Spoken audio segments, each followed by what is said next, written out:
Welcome to the Daily Crew, episode number 15. I am the internet's Tyler Douthit. Joining me today is Ben Brown, where we discuss random topics going on in the world, because we are your source for unimportant information and also other fun things. Ben, welcome to today's episode. You excited for today? Oh yeah, I'm excited. So we're going to look through some random topics and discuss them, provide some value, some entertainment. Here we go. Okay, so the first one is, what is the most controversial food opinion you have? The most controversial food opinion that I have? Yes. I don't think that other people have the right to tell you how to enjoy your food. And you hear sometimes these stories of like this chef with these super fancy steaks or something like this, and they're like telling people, no, don't put A1 sauce on there. Yeah. Don't do this. No, like like they're too good for that. Yes. And I don't think you have the right to tell someone else how they can or cannot enjoy their food. Yeah. Like me, I like French onion dip. I really like it. Mm-hmm. You know, so if I want French onion dip, I gotta have something with it. That doesn't mean what I'm having with it is bad. Mm-hmm. You know, if I like the pretzels or like the chips or something like that. Same thing with like steak sauce. If I really want steak sauce, you know, I can typically eat that with steak. That's not saying anything bad about the steak. I think dip makes almost everything better. Yes. My kids tease me a little bit because it's like, what do they like? Spicy things and Mhm. sauces. Yes. Like almost any various sauce, and I consider like a dip kind of like a sauce. Mm. So yeah, and they just enhance your whole eating experience. Yeah, I have heard about that in restaurants where you're not allowed, you're not allowed to even ask for steak sauce. Like the chef will take offense to it. It's a big no, and you never bring in your own sauce either. That's also like People do that, bring your own sauce. Yeah, apparently that's a thing, and I've never done that. I would never even think to do that. I mean, why would if I'm going to a restaurant, I expect them to provide those things. Bring your own sauce. Yeah, it's just kind of weird. But if you do, I mean, that is considered very rude, though. If you do that, you know, if you want any sauce with the steak, because the expectation is like the steak should be so tender and juicy that you shouldn't even need sauce with it. It's not needed. I feel like if that's the case, those people making the steak should feel bad about themselves.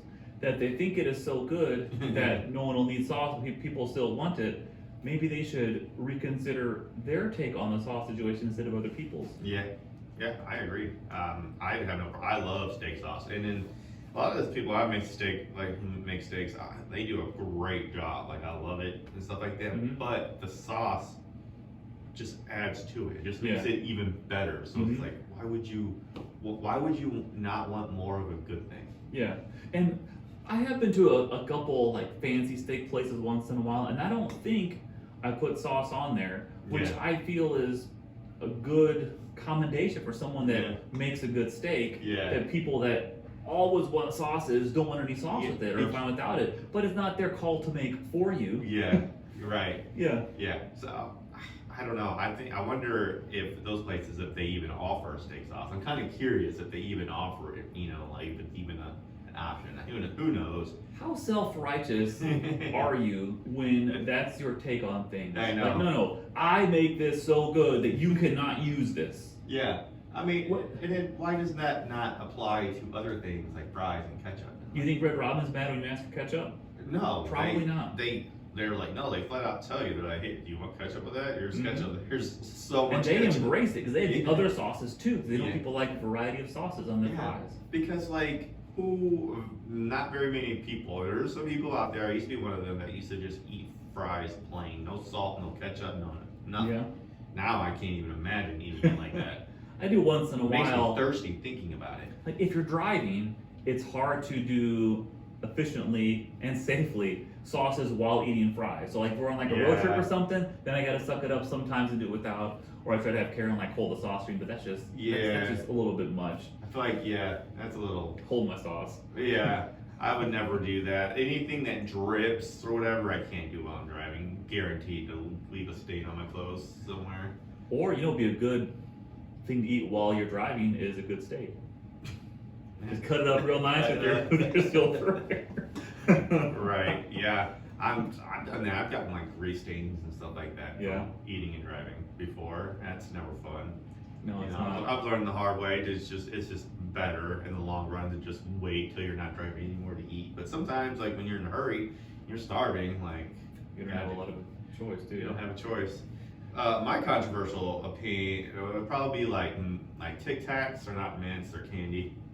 They really are. I view them as candy. I don't think that they're actually mints. I think I had heard somewhere, and this is all hearsay, but something about like the sugar content in Tic Tacs is pretty high relative to what they actually have. Yeah. But it's so low per thing that it can advertise like almost no or no sugar kind of thing. Wow. Like the percentage of sugar is high, but it's still so low per one single Tic Tac that you can advertise and market a certain way. I wonder how many people don't ever just pop one Tic Tac at a time. They usually have 2 or 3 at a time and stuff. I don't know. Mine's not controversial at all. I think it's very, very popular, very heated debate amongst a lot of people is the pineapple or fruit on pizza. I don't mind if other people enjoy it, but I just don't want it on mine. And that is the right mentality when it comes to food. Yeah. If you don't want it, cool. Someone else might. Yeah. Because the next time could be the flip side. Where it becomes a problem is when you're ordering, is when you're with a group of people and you're deciding what pizzas to get. Yeah. And you're like, do we really need 2 large pizzas with pineapple on them? Do we need that No, you much? don't. Who is going to eat that? Because I'm not eating that. You know what I'm saying? I do like pineapple and ham is a great combination on pizza. I've heard that. I just can't get it. And I like pineapples. I love pineapples when they're separate. There's something about being on a pizza that just, and I've actually had cold pizza before with pineapple on that, and that just gives me, there was a lot of trauma involved in that. It was just like, I just think back to that one time I had cold pizza with pineapple on it, and I never want to do it again. Yeah. I think you're right. What do we got on the next topic? The next one is, what was the first thing you did when you turned 18? The first thing I did when I turned 18. I almost said go to the casino, but I think that was when I turned 21. That's 21, at least around here. I think I bought a lottery ticket.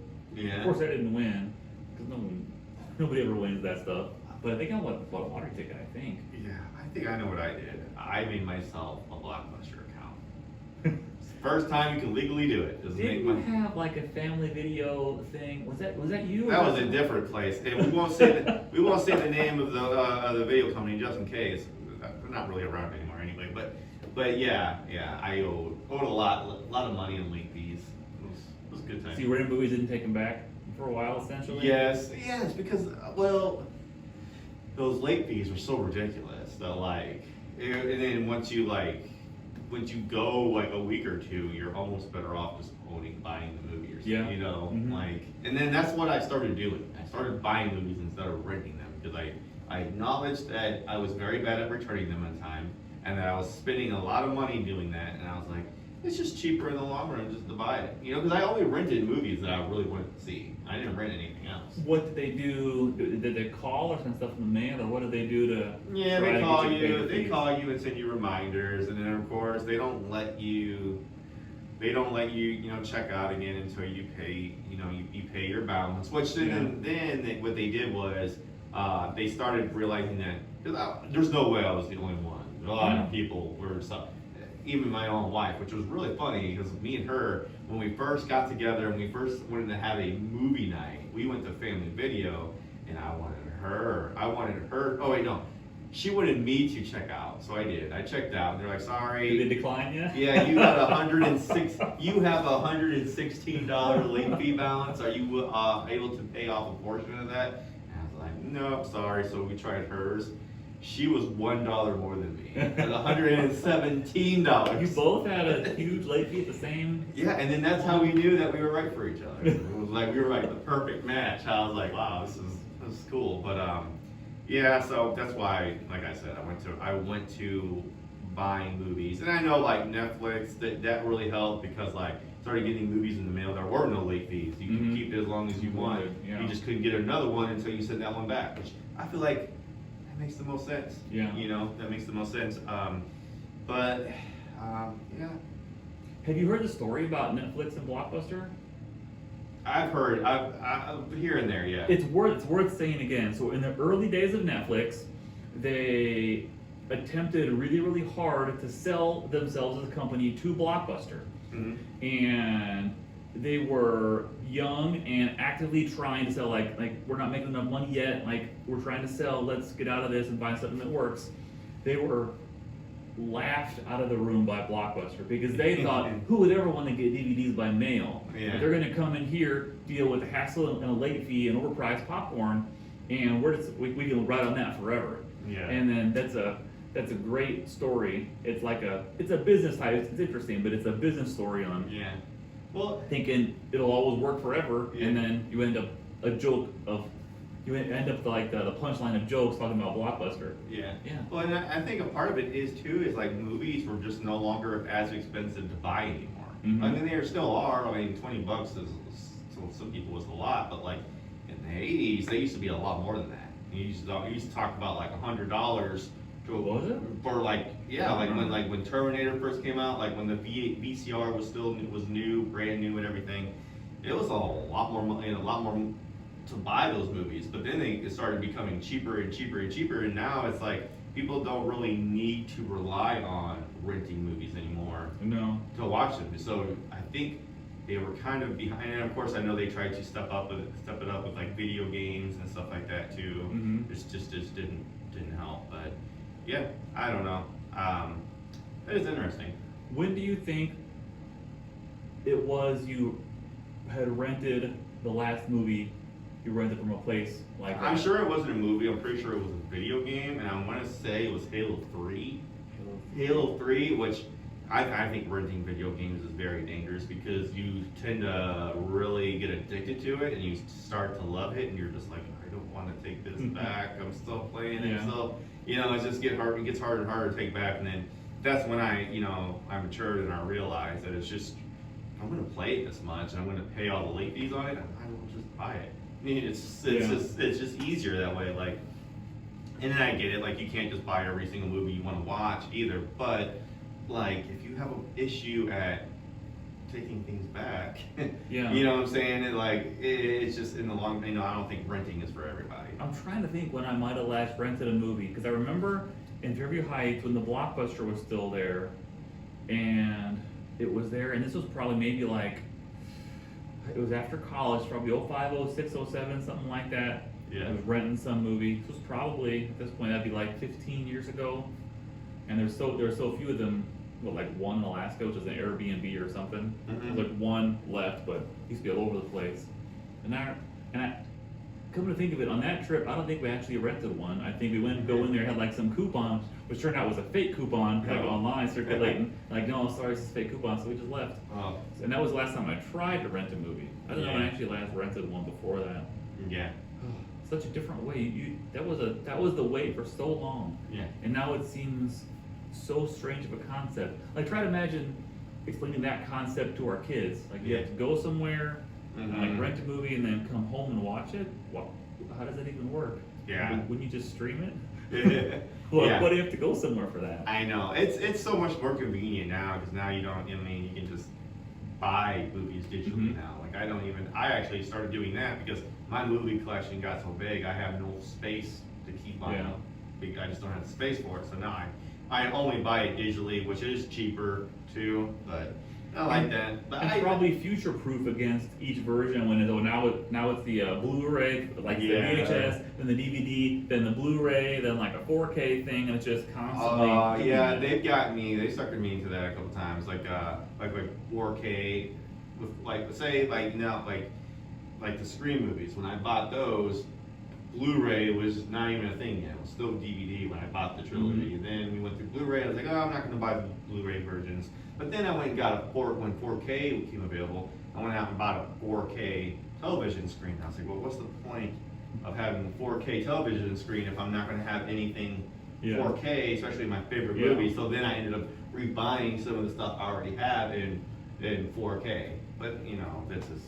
We have a 4K TV, but I don't think I've ever actually had anything on there that is actually 4K. Because like we have YouTube TV we use for like TV, and there's like an upgrade paid option for the 4K version, which I never do. I'm sure it's better, but honestly, if you've never done it and you don't notice it, then I wouldn't even worth getting into it, because then once you do it, then you do start to kind of Never want to go back again. You kind of do know, and then I remember at first I was like, do I notice a difference or do I just think I do? But then when I started only watching 4K and then I went back, then I started. And you can tell. I could tell, yeah. So. Yeah, because even now, like when you see something in like a DVD, Yes. you think, wow, this is how things used to look. Right. I can't even imagine going back looking at some VHS tape like that used to be normal. Yeah. Remember It's nuts. Remember when at the video stores? Remember when the widescreen and the full screen versions Yes. were side by side, and you had to Mhm. think like, I want the. Which one do I want? At first, I used to always be like, I want the full screen. Why would I want the widescreen? Like, I don't want the black bars on Mhm. the top I and remember that. bottom. I was like, I don't want that. But now I'm like, can't even imagine what full screen, how bad full screen. And that looks. was yeah, with DVDs, right? It was a full screen and the widescreen. That was before all the TVs were the Yeah. new aspect ratio. Now, like you even notice older things that were like in that 4:3 aspect ratio. They'll oftentimes I guess they have like a mirror or they use the same. What I'm trying to say, like it fill in the edges, so it Yeah. still fills the width of the screen. Yeah. But you can tell like it's like a blurry, pixelated repetition of the middle part. Yeah. It's weird. That stuff. Like, what's the next version? Probably VR, The, augmented reality, I really now they're talking about 8K. 8K. Yeah. Twice as many K. Right, I know. Which I'm like, can we please stop?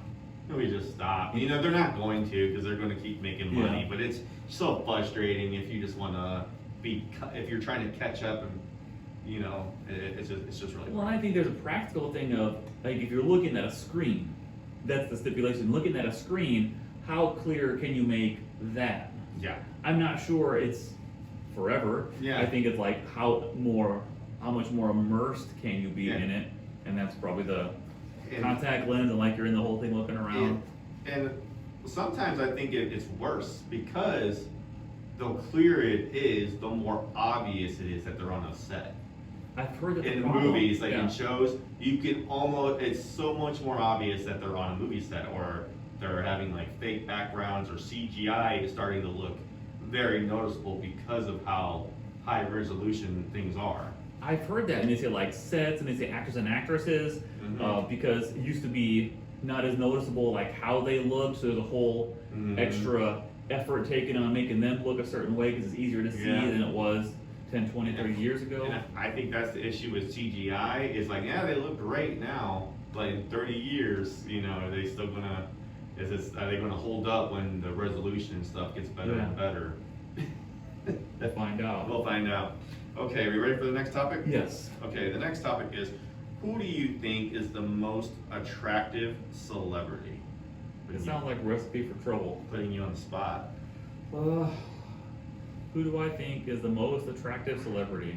Okay, maybe not the most attractive, but who is the first that comes to mind? Because I feel like that is such a hard question. I'll pick a male and a female to be equal opportunity employers. I would say out of the dudes, I think Zac Efron is like a super handsome guy. Like Yeah. he's a good looking guy. Out of the women, I'd probably say, out of the women, I'd probably say Blake Lively. Blake Lively? Yeah. Yeah. Yeah, I agree with those. I would say probably like The Rock, Ryan Reynolds. Yeah. Obvious choices. Oh, Ryan Reynolds, yeah. Obvious choices. I feel like easy ones to make. Everybody. And I've always been a fan of Sandra Bullock. I Sandy talk B. about her. I bring her up a lot in a lot of Yeah. videos and stuff. There's a reason for that. And Well, then she's a really good actress. she's She helps. she's a very good actress, and I think that's also kind of what I like. Yeah. Like about her too. And I like Emma Roberts, and then of course Emma Watson and Scarlett Johansson. Yeah. I feel like it's such a question. Like when Emma said, "What is the most?" It's like a lot of things. It's so easy to answer, but yet it's also hard, because it's like, how do you just pick just one? Yeah.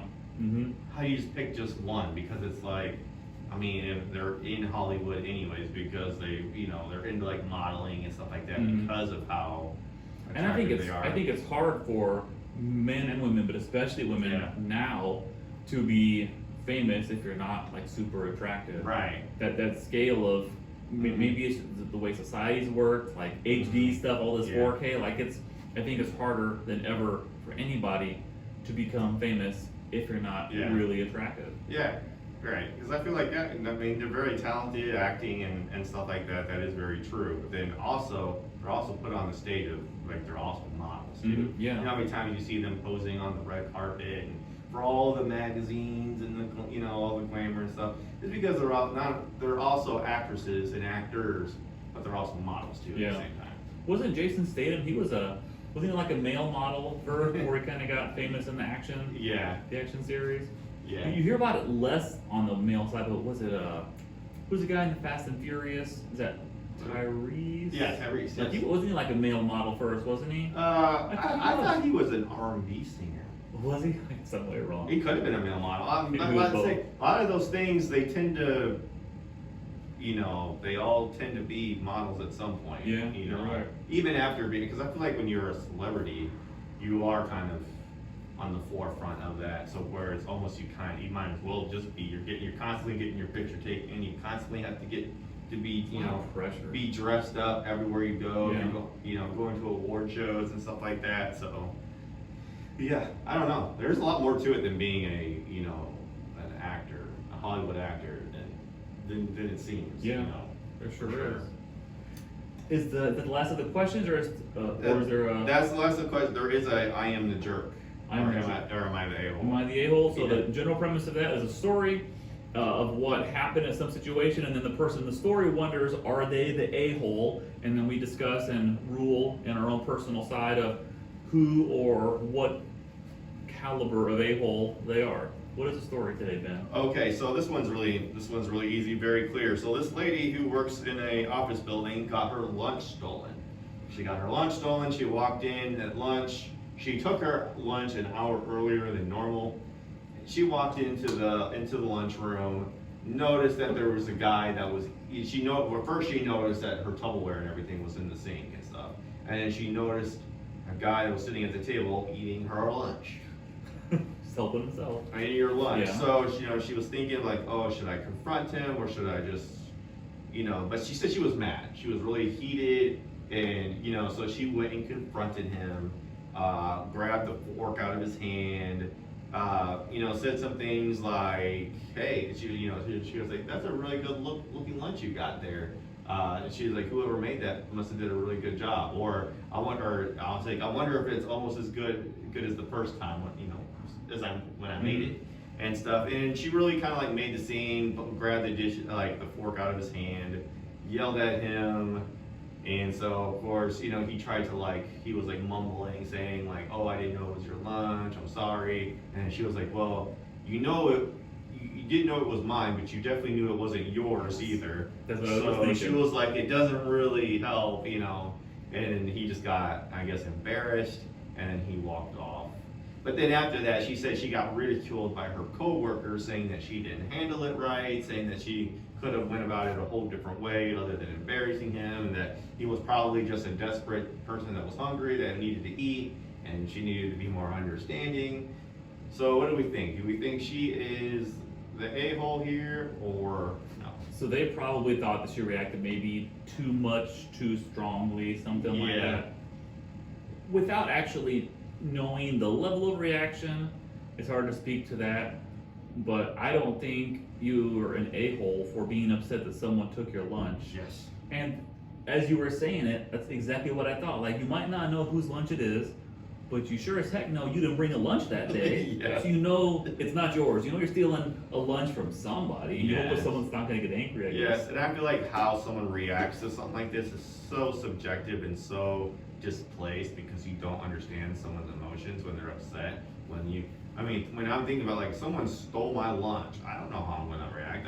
Thinking about it makes me angry. You know what I'm saying? So I don't know if I'm gonna be able to how I would go about it. But at the same time, it's just. Yeah, that person might be desperate. They might be hungry too. But what about her? She also might be desperate and hungry, and that might be the only one she had for the rest of the day. I would be interested to know what the person that stole the lunch, what reaction did they expect? Yeah.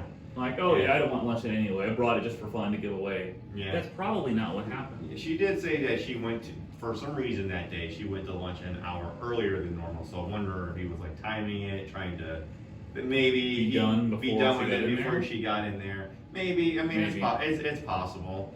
But I just think, I've seen this happen. This is very common. I've seen this in a lot of workplaces. A lot of people will leave locks on their lunchbox and stuff like that, and then especially when they're putting it in the company fridge. Like for me, the longest time, I didn't trust the fridge at some of my old places because I knew that there was a possibility it would get stolen. I would just leave it in my car. If it was cold outside, it would be fine in my car. I didn't need, or I'd bring the cooler and leave it in my car. I didn't trust because that is a very common, more common than you would think. It's that common, huh? Yes. Oh yes. It had never really been in a place where that was a concern or the thing. So I never, like you see it in TV shows and movies, but you figure they just play it up for effect, for a story. Yeah, I mean, you would like to think that it's not that common, but it's, you never know when you work in a building with a lot of people, different positions, different, from people from all over. You just run into that, and also it is possible that someone can mistake your lunch for theirs. It is possible because how many times I open a fridge and then there's 13 plastic bags. They're all Schnucks and Walmart plastic bags. You wouldn't know that it wasn't the food you had in there? Yeah, right. I don't know. Like I said, I can definitely see somebody grabbing the wrong bag, but then even then, you open it, you could tell it's not yours, and you put it back. But yes. I can see what that might look like, though. If somebody walks in and catches you doing that, and oh, sorry, I thought this was mine. And you're that person that roots through people's food. Right. Yeah, I don't think anyone that's angry for someone taking their lunch is an a-hole. No, I feel like you got to be understanding on both parts. Yes, you got to be understanding of the person that was probably desperate and hungry, but that doesn't make it okay for stealing. And also, you gotta understand, that person's upset. They got their lunch stolen, and how would you react if you were in that situation? It's just so subjective. I don't see how you can call her the a-hole. I've never been desperate enough to steal food, but if I put myself in that mentality, this person had a job of some kind as a coworker in a workplace, and if they were desperate enough to steal food, why wouldn't you try to not eat in that spot where people go to? Yeah. Go out to your car and eat. Yeah. You could probably, I'm sure the person would have gotten upset, but they wouldn't know who to get upset with. Go somewhere you're not going to be seen if you're going to steal somebody's food. Yeah. I'm not giving advice to people to steal food, but if you're going to do it, at least try to not have the person you're stealing from see you. Yeah. Isn't that the idea of stealing? Right. To not get caught? Yeah, and then there's cameras too, and most lunchrooms have cameras in them too, so yeah. You think it's for that reson? Yeah. It's got to be for other reasons. It's for other reasons. It's for lots of reasons, but I think that is also one of them. I've seen someone get their coat stolen, and then the person that stole the coat get caught on camera because they're because it'd be a bright blue jacket that they stole, and then you can see that they're wearing a bright blue jacket underneath another coat. You know what I'm saying, on camera and stuff But I don't know. I don't think that person's an a-hole. I think they reacted how a lot of people would react, and you just don't steal someone's lunch. No, you don't steal someone's lunch. On that note, we will wrap up today's episode. Tomorrow is our first guest lined up, so please make sure to watch and listen, and we will see you on the flip side. Later.